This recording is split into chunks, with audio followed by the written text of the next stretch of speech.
या व्हिडिओमध्ये मी असे 15 लक्षणं सांगणार आहे, जी लक्षणं जर आपल्या तोंडामध्ये दिसली तर समजून जायचं की आपल्याला कॅन्सर झालेला आहे किंवा कॅन्सर होत आहे, सुरुवातीच्या स्टेजला कॅन्सर आहे. म्हणून या लक्षणाकडे कधीच दुर्लक्ष करू नका. तसेच या व्हिडिओमध्ये तोंडाचा कॅन्सर नक्की का होतो, होऊ नये म्हणून काय करायला पाहिजे, काय कारणे आहेत आणि कॅन्सर झाल्यानंतर काय उपचार आहेत यावर डिटेलमध्ये माहिती बघणार आहोत. जर तुम्हाला मागील काही दिवसापासून व्हिडिओमध्ये सांगितलेले जर लक्षणे दिसत असतील तर अजिबात दुर्लक्ष करायचं नाही, लगेच डॉक्टरांकडे जाऊन तपासणी करायला पाहिजे. तर चला तर मग मी डॉक्टर प्रवीण या व्हिडिओची सुरुवात करतो. तर तोंडाचा कॅन्सर नक्की कशाला म्हणतात? जर आपल्या ओठावर, जिभेवर, गालाच्या आतल्या बाजूने, जिभेच्या खालच्या बाजूला किंवा टाळूच्या बाजूला जर कॅन्सर झालेला असेल तर या सगळ्यांना एकत्रितपणे तोंडाचा कॅन्सर असं म्हणतात. आता याची काय कारणे आहेत? तर सगळ्यात प्रमुख कारण आहे सिगार ओढणे. जर तुम्हाला सिगारेट ओढण्याची सवय असेल किंवा सिगार किंवा हुक्का अशा प्रकारच्या जर गोष्टी तुम्ही करत असाल तर हे सगळ्यात प्रमुख आणि मोस्ट कॉमन रिझन मानलं गेलेलं आहे की ज्यामुळे ओरल कॅन्सर किंवा तोंडाचा कॅन्सर होत असतो. 2 नंबरचं कारण आहे तंबाखूचं व्यसन असणे किंवा स्मोकलेस टोबॅको यूज करणे. कोणत्याही प्रकाराने जर तुम्ही तंबाखू खात असाल तर यामुळे पण कॅन्सरचा धोका खूप जास्त प्रमाणात वाढतो. 3 नंबरचं कारण आहे ह्यूमन पॅपिलोमा व्हायरस. यामुळे सुद्धा तोंडाचा कॅन्सर होऊ शकतो. दारूचं व्यसन असणे, डेली आणि खूप जास्त प्रमाणात जर कोणी दारू पित असेल तर यामुळे सुद्धा तोंडाचा कॅन्सर डेव्हलप होण्याचे खूप जास्त चान्सेस आहेत. 5 नंबरचं कारण आहे जेनेटिक. जर घरामध्ये कोणाला कॅन्सर असेल तर खूप चान्सेस असतात की तो कॅन्सर जेनेटिकली ट्रान्सफर सुद्धा होऊ शकतो. यामुळे घरामध्ये जर कोणाला असेल तर आपल्याला पण होऊ शकतो. 6 नंबरचं कारण आहे तोंडाची स्वच्छता न ठेवणे. याकडे सगळ्यात जास्त दुर्लक्ष केलं जातं, परंतु जर आपण तोंडाची व्यवस्थितपणे स्वच्छता ठेवत नसाल तर यामुळे सुद्धा तोंडाचा कॅन्सर डेव्हलप होत असतो. आणि या व्यतिरिक्त सगळ्यात महत्वाची गोष्ट म्हणजे अनेक जणांना असंच वाटतं की फक्त दारू, सिगरेट, तंबाखूचं व्यसन केल्यामुळेच कॅन्सर होऊ शकतो, परंतु 25% केसेस अशा पण आहेत ज्यामध्ये कसल्याही प्रकारचं व्यसन न करता सुद्धा कॅन्सर होऊ शकतो तोंडाचा. म्हणून जे कोणी कसल्याच प्रकारचं व्यसन करत नाही त्यांनी पूर्णपणे दुर्लक्षच करायचं असं नाही. मग तुम्ही सुद्धा आपल्या तोंडाची वारंवार तपासणी केली पाहिजे. फक्त तुम्ही काही व्यसन करत नाही त्याचा अर्थ तुम्हाला कधीच होणार नाही तोंडाचा कॅन्सर असं नाही. 25% केसेसमध्ये ज्यांना कसल्याही प्रकारचं व्यसन नाही त्यांना सुद्धा तोंडाचा कॅन्सर होऊ शकतो. म्हणून या व्हिडिओमध्ये मी जे लक्षणं सांगणार आहे त्याकडे सगळ्यांनीच काळजीपूर्वक लक्ष द्यायचं आहे. तर तुम्ही तुमच्या तोंडाची स्वतः तपासणी कशी करणार? आरशासमोर उभा राहायचंय, मोठा आ करायचा आहे आणि आपल्या तोंडामध्ये काही लक्षण दिसत आहेत का बघायचे आहेत. जसं की गालाच्या आतल्या बाजूने, जिभेच्या खालच्या बाजूला, टाळूवर, तसेच ओठावर, ओठाच्या आतल्या बाजूला जर काही लक्षणं दिसले तर वेळी सावधान व्हायला पाहिजे आणि हे घरच्या घरी तुम्ही टेस्ट करू शकता. चला तर मग लक्षणं बघूया. सगळ्यात पहिलं लक्षण आहे तोंडामध्ये फोड येणे किंवा चट्टा येणे. जर कसल्याही प्रकारचा तुमच्या तोंडामध्ये फोड आलेला असेल, चट्टा आलेला असेल आणि तो लवकर नीट होत नाही, लवकर बरा होत नाही, म्हणजेच किती 2 आठवड्यापेक्षा जास्त काळापर्यंत तो तसाच आहे. तुम्ही त्याला फोडण्याचा प्रयत्न करत आहेत परंतु तो फुटल्यानंतर रक्त जातं परंतु परत तो फोड तयार होतो. अशा प्रकारची जर कंडिशन असेल तर हे प्रमुख कारण मानलं जातं. 2 नंबरचं कारण आहे तोंडामध्ये व्हाईट पॅच तयार होणे, ज्याला मेडिकल लँग्वेजमध्ये ल्युकोप्लेकिया म्हटलं जातं. जर तुमच्या तोंडामध्ये गालाच्या बाजूने व्हाईट पॅच, पांढऱ्या कलरचे डाग धब्बे जर दिसत असतील आणि ते तुम्ही स्क्रेप करून बघितले परंतु जर ते निघून जात नसतील तर हे प्री कॅन्सरस कंडिशन मानली जाते, म्हणजेच कॅन्सर होण्याच्या अगोदरचं प्रमुख लक्षण मानलं जातं. 3 नंबरचं लक्षण आहे तोंडामध्ये लालसर चट्टे दिसणे, ज्याला मेडिकल लँग्वेजमध्ये इरिथ्रोप्लेकिया म्हटलं जातं. जर तुमच्या तोंडामध्ये लाल लाल चट्टे झालेले असतील अनेक ठिकाणावर, जसं की दोन्ही गालाच्या आतल्या बाजूनं, होटाच्या मधून, अशा प्रकारे जर तुम्हाला चट्टे दिसत असतील आणि ते स्क्रेप केल्यानंतर जर त्यामधून रक्त येत असेल, म्हणजेच थोडंसं तुम्ही घासून बघत असाल ते काढण्यासाठी आणि त्यामधून जर रक्त येत असेल तर हे सुद्धा प्री कॅन्सरस कंडिशन मानली जाते. कॅन्सरच्या अगोदरची ही कंडिशन मानली जाते आणि ही एक सिरियस कंडिशन आहे, याकडे दुर्लक्ष नाही करायला पाहिजे. 4 नंबरचं कारण आहे तोंड कमी उघडणे.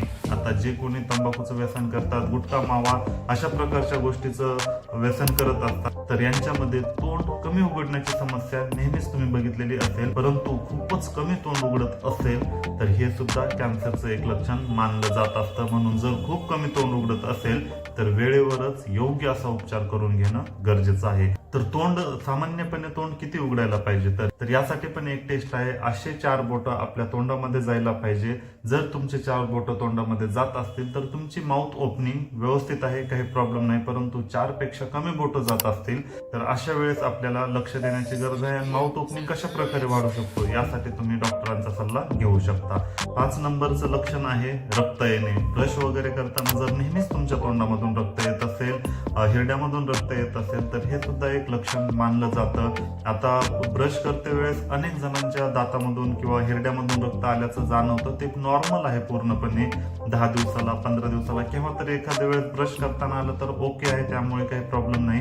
परंतु जर तुमचे दात किडलेले नाहीत किंवा हिरड्यांना सूज आलेले नाही आणि तरी पण दररोजच ब्रश करताना जर तुमच्या तोंडामधून रक्त येत असेल तर ही एक सिरियस कंडिशन आहे. हे एक प्रमुख लक्षण मानलं जातं ओरल कॅन्सरचं. 7 नंबरचं लक्षण आहे टिश्यूची ग्रोथ होणे. जर अचानकपणे तुमच्या जिभेच्या वर मांस जमा होत आहे असं वाटत आहे किंवा गालाच्या मधून मांस जमा होत आहे किंवा हिरड्यांच्या आसपास चिटकून असा मांसाचा गोळा तयार होत आहे असं जर वाटत असेल, म्हणजेच टिश्यूची ग्रोथ होत असेल, तर हे सुद्धा एक प्रमुख लक्षण मानलं जातं किंवा यावरूनच ओळखलं जातं की कॅन्सरची ग्रोथ होत आहे. जर अशा प्रकारे तुम्हाला जर तुमच्या शरीरामध्ये काही वाढ होताना दिसत आहे तर याकडे बाय मिस्टेक सुद्धा इग्नोर नाही करायला पाहिजे. 8 नंबरचं लक्षण आहे चावताना, गिळताना, बोलताना, तोंड उघडताना प्रॉब्लेम होणे, दुखणे. आता जर तुम्हाला मागील काही दिवसापासून बोलताना सुद्धा तकलीफ होत असेल, पेन होत असेल, गिळताना, चावताना जर त्रास होत असेल तर हे सुद्धा एक मुख्य लक्षण मानलं जात असतं. म्हणून जर तुम्हाला चावताना, गिळताना, बोलताना काही प्रॉब्लेम येत असेल तर हे सुद्धा एक लक्षण मानलं जातं. याकडे पण आपल्याला अजिबात दुर्लक्ष करायचं नाही. 9 नंबरचं कारण आहे घशामध्ये सतत सुई टोचल्यासारखं दुखणे. जर कंटिन्यू तुमच्या घशामध्ये काहीतरी अडकलेलं आहे, काहीतरी दुखतंय असं जर वाटत असेल किंवा सुई टोचवल्यासारखं सतत ठसठस केल्यासारखं जर वाटत असेल तर हे सुद्धा एक लक्षण आहे. 10 नंबरचं लक्षण आहे लूज टीथ होणे. अचानकपणे कसल्याही प्रकारचा आजार नाही किंवा हिरड्यांची खूप जास्त झीज झालेली नाही तरी सुद्धा दात हलतायत, विनाकारण दात जर हलत असतील तर हे सुद्धा एक लक्षण मानलं जातं. 11 नंबरचं लक्षण आहे कान सतत दुखणे. मागील काही दिवसापासून सतत तुमचा कान दुखत आहे, तुम्हाला काही मार पण लागलेला नाही किंवा काही इन्फेक्शन पण झालेलं नाही तरी सुद्धा कान दुखत आहे. कानामध्ये सतत काहीतरी वाजल्यासारखं किंवा एक कंटिन्यू आवाज आल्यासारखं वाटत आहे, अशा प्रकारची जर परेशानी होत असेल तर हे सुद्धा एक ओरल कॅन्सरचं लक्षण मानलं जातं. 12 नंबरचं लक्षण आहे अचानकपणे खूप जास्त वजन कमी होणे. कोणत्याही आजारामध्ये वजन कमीच होत असतं, परंतु अचानकपणे जे की नोटिसेबल आहे, जर काही दिवसामध्येच अचानकपणे तुमचं खूप जास्त वजन कमी झालेलं असेल आणि सोबतच तुम्हाला मी आतापर्यंत जे लक्षणं सांगितली त्यांच्यापैकी पण एखादं लक्षण तुम्हाला दिसत असेल तर समजून जायचं की हे ओरल कॅन्सरचं लक्षण आहे. कारण अनेक आजारामध्ये वजन कमी होतं, त्यामुळे आपण कन्फ्यूज होऊ शकतो की ओरल कॅन्सरच आहे का. म्हणून वजन कमी होणे प्लस मी जे काही लक्षणं सांगितलेले आहेत ते पण लक्षणं असतील तर यावरून ओरल कॅन्सरचे चान्सेस असू शकतात असं तुम्हाला समजायला पाहिजे. 13 नंबरचं लक्षण आहे मान आणि तोंड जड पडणे. म्हणजेच तुम्हाला मुवमेंट करायला अडचण येत असेल, इकडे तिकडे मान हलवण्याचा प्रयत्न केला परंतु अगोदर ज्या प्रकारे मान हलवता येत होते जर त्या प्रकारे हलत नसेल तर हे सुद्धा किंवा मानेमध्ये जडपणा आलेला असेल तर हे पण एक लक्षण मानलं जातं. 14 नंबरचं लक्षण आहे ज्यांना कोणाला डेंचर आहे, म्हणजेच कवळी बसवलेली आहे. ओल्ड एज मध्ये कवळी बसवली जाते आणि ती कवळी बसवताना जर खूप जास्त त्रास होत असेल किंवा कवळी बसवली आणि चावण्याचा प्रयत्न केला तर भयंकर असा त्रास होत आहे तर हे पण एक लक्षण मानलं जातं. पण 15 नंबरचं लक्षण आहे खूप जास्त तिखट लागणे. जर मागील काही दिवसापासून तुम्हाला खूप जास्त तिखट लागत आहे, जे कोणी अगोदर आवडीने तिखट खात होते परंतु आजकाल त्यांना खूपच जास्त तिखट लागत आहे, परंतु बाकी घरातील इतर मेंबर्सला तिखट जास्त लागत नाही, अशा प्रकारची जर कंडिशन असेल तर हे सुद्धा एक लक्षण मानलं जातं. आता यामध्ये सुद्धा कन्फ्यूज होऊ शकतात. बऱ्याच वेळेस तोंड आलेलं असल्यावर सुद्धा तिखट लागलं जातं किंवा जे कोणी पुड्या वगैरे खात असतात त्यांना पण तिखट लागतं. म्हणून प्रत्येक वेळेस हे तोंडाच्या कॅन्सरचंच लक्षण असतं असं नाही, परंतु खूप तिखट पण लागतं आणि बाकीचे पण लक्षणं दिसत आहेत तर यावरून तुम्हाला सहजपणे कळू शकतं की तोंडाचं कॅन्सर आहे का नाही ते. आणि एक बोनस टिप म्हणजे जर तुमच्या तोंडाची चव गेलेली असेल तर हे सुद्धा एक लक्षण मानलं जातं. तर ह्या अशा 15 लक्षणावरून तुम्ही सहजपणे ओळखू शकता की तुम्हाला कॅन्सर झालेला आहे का नाही, किंवा जर यातील काही लक्षणं दिसत असतील आणि तुम्हाला जर डाऊटफुल कंडिशन असेल तर यामध्ये सगळ्यात चांगला सोपा पर्याय आहे की डेंटिस्ट कडे जाऊन एकदा आपल्या तोंडाची तपासणी करून घ्या, तेव्हाच तुमच्या मनातील डाऊट दूर होतील. ठीक आहे, आता तर यावर टेस्ट कशा केल्या जातात. सगळ्यात पहिली टेस्ट आहे की आपल्याला डेंटिस्टकडे जायचं आहे.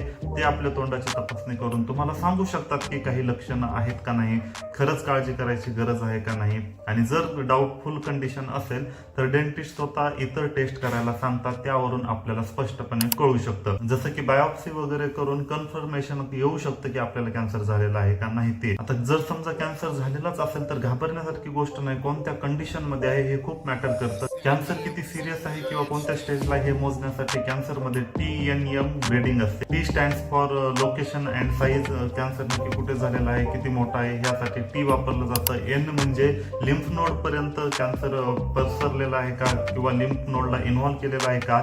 आणि M स्टँड फॉर मेटास्टेसिस म्हणजेच इतरही आपल्या शरीरामध्ये कॅन्सर पसरलेला आहे का. तर या 3 गोष्टीवरून कॅन्सर किती सिरियस आहे आणि कोणत्या कंडिशनला किंवा कोणत्या स्टेजला आहे हे ओळखलं जातं.